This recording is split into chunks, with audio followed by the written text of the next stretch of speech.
Hi viewers, அனைவருக்கும் வணக்கம். இது உங்கள் எஸ்ஆர் தமிழ் டிவி. ஒரு சிறிய கிராமத்தில் முத்து என்ற மந்திரவாதி வாழ்ந்து வந்தான். அவன் நல்ல மனசுடையவன். கிராமத்து குழந்தைகள் எல்லாம் அவனை மிகவும் விரும்பினர். ஒரு நாள் அவன் காட்டுக்குள் சென்று மூலிகைகள் தேடிக் கொண்டிருந்தான். அப்போது ஒரு சிறிய வெள்ளை ஆடு காயமடைந்து அழுது கொண்டிருந்தது.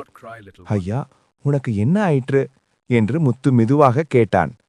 ஆடு தனது காலில் முள் குத்தி இருப்பதை காட்டியது. முத்து தனது மந்திர குச்சியை எடுத்தான். ஆனால் உடனே மந்திரம் செய்யவில்லை.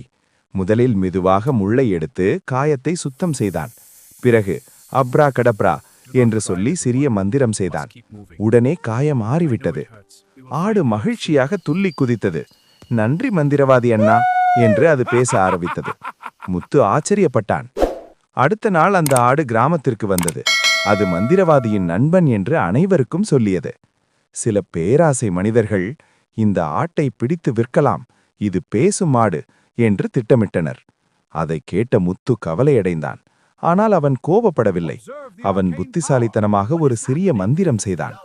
பேராசை கொண்டவர்களின் கைகளில் பூக்கள் மட்டுமே தோன்றின. அவர்கள் எதை பிடிக்க முயன்றாலும் அது மலர்களாக மாறியது. அவர்கள் தங்கள் தவறை உணர்ந்தனர். பேராசை கெடுதல் தரும் என்று உணர்ந்து மன்னிப்பு கேட்டனர்.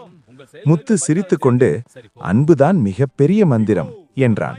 அந்த நாளிலிருந்து கிராமத்தில் எல்லோரும் நல்ல மனதுடன் வாழ்ந்தனர். நீதி: பேராசை நம்மை கெடுக்கும், அன்பும் கருணையும் தான் உண்மையான மந்திரம். மறக்காம நம்ம சேனலை சப்ஸ்கிரைப் பண்ணுங்க, லைக் பண்ணுங்க, ஷேர் பண்ணுங்க. இது உங்கள் எஸ்ஆர் தமிழ் டிவி.